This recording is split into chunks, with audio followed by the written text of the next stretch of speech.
Hello ladies and gentlemen, and movie lovers of all kind, and welcome back to the channel. As always, I am your host, Brett Murphy, and for today's video, I have just a short and sweet little ranking for you all, as I am going to be ranking all three of the Ant-Man movies. So it's no secret that Ant-Man and the Wasp, Quantumania, the third Ant-Man film, released in theaters over this weekend. And although the reviews have been fairly mixed, most of you will likely already know that I am a massive fan of the MCU, so I had to do something to celebrate the release and the kickoff point for Phase 5. Before I hop into the actual ranking itself, I just wanted to let you all know that I have an entire playlist dedicated to all of my ranking videos. There are well over 100 on that playlist already, so if rankings are your thing, then check that out, and I guarantee you'll find something you like. And so without further ado, let's hop right into things. Number 3.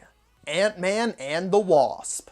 So I want to preface this ranking by saying that I don't dislike any of the Ant-Man movies. I just feel that this sequel in the first Ant-Man and the Wasp movie is the weakest of the three. There is definitely still a ton of comedy that lands here. The comedy is the strongest selling point for all three of these movies, if you ask me, and it's no different here. The comedy hits almost every single time in this movie, and there are absolutely still some really fun, extravagant, and exciting action set pieces for you to enjoy. But I just have bigger problems with this movie than I do with the next two. The biggest problem that this movie has, however, is its villains. None of them are any good whatsoever. I think Ghost had a lot of potential. I love the costume, I love the idea of the powers, and I love Hannah John Kamen as an actress, but the character was purely and simply wasted.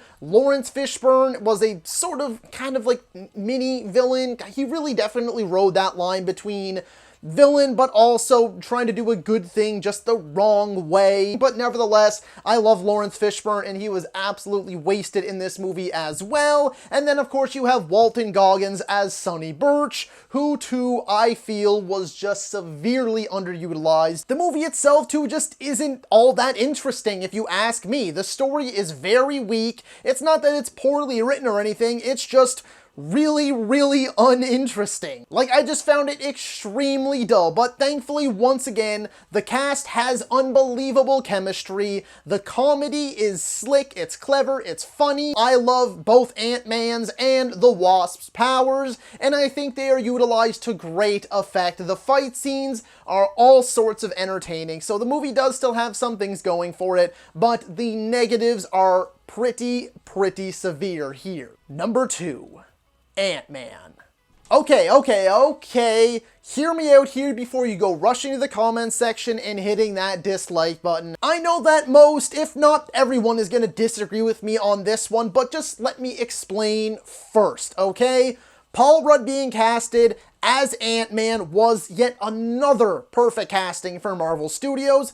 Everybody loves Paul Rudd, and he just brings something to this character and something to this universe that no one else can. The rest of the cast, too, should absolutely not be slept on. You have Michael Douglas, Evangeline Lilly, Michael Pena, David Dastmalchian, and they all have such fantastic chemistry with one another, and like I was just saying about Ant-Man and the Wasp, the comedy is the strongest part of all three of these movies, and I would say that this one is actually probably the funniest. Not to mention, let's not forget that this was our introduction to Ant-Man. This was quite some time ago now, and I was concerned as to how they were going to make his powers believable and fit into this universe, and they pulled it off flawlessly. However, this movie's villain sucks, okay? I like Corey Stoll as an actor, it is not his fault whatsoever, but the material he was given was so bland and so generic, and really, despite the heist elements in this movie, which are the strongest aspects next to the comedy in the cast, the movie is a complete and utter rehash of the first Iron Man movie. So with that, it just ended up feeling, even back in 2015 when we weren't getting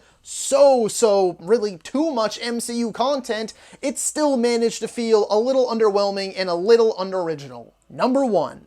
Ant-Man and the Wasp, Quantumania.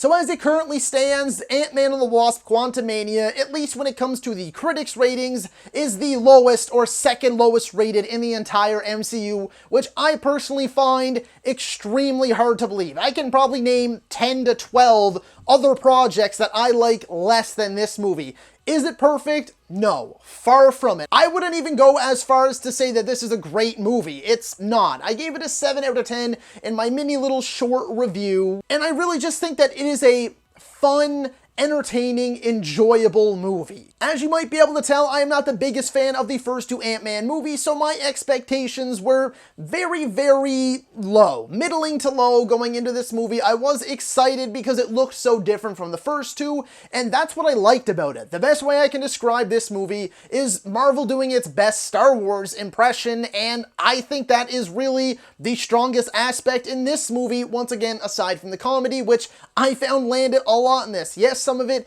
is a little cringy, a little cheesy, and a little childish, but for the most part, the comedy worked really well. In particular, MODOK was a massive standout. I was worried. The dude looked butt ugly. The CGI didn't look that great, but it played into that movie's comedy. They knew not to take this character seriously. They knew not to give him serious motives. They knew not to make him a real threat. They knew how to just have fun with the character, and they sold me on this absolutely absurd idea of MODOK, and they made it work. Some people are split on Catherine Newton taking over as Cassie Lang. I thought she did a fine job. The rest of the cast, unsurprisingly, delivers once again. Paul Rudd, Evangeline Lilly, Michael Douglas, Michelle Pfeiffer, who actually got a lot more time to shine in this movie, which I really enjoyed because she is just magnificent. But the biggest takeaway from this movie for me was Jonathan Majors as Kang the Conqueror. He got a little bit of time to shine in the season finale of Loki, but that was just a mere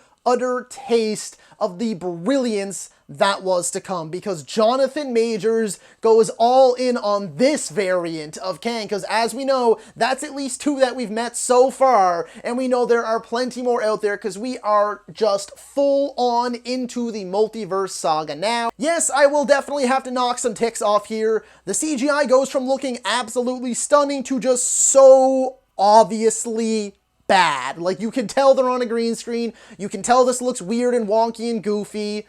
This story doesn't really do anything original or exciting, but once again, the cast delivers. And the action, there were some fun, big action set pieces in here. The comedy worked for me, and I just simply had fun with this movie. That's all it is. I didn't go in expecting too much. I didn't go in taking it too seriously, and I left entertained and satisfied enough. And that's why I would say, as of right now at least, it's my favorite of the 3 Ant-Man movies. So that is all for today's video, folks. Be sure to let me know down in the comments if you agree or disagree with my ranking. While you're at it, don't forget to let me know how you would rank all 3 of the Ant-Man movies. If you're a movie lover whatsoever, then my channel is the place to be for you. Be it rankings like this one, top 10s versus videos, tier videos, I have it all and so much more, and we are nearing 700 videos currently already on the channel for you to enjoy. So if you enjoyed this particular video, then be sure to hit that thumbs up button, and if any of that sounds like it's right for you and you want to see more from me, then smash that subscribe button right now.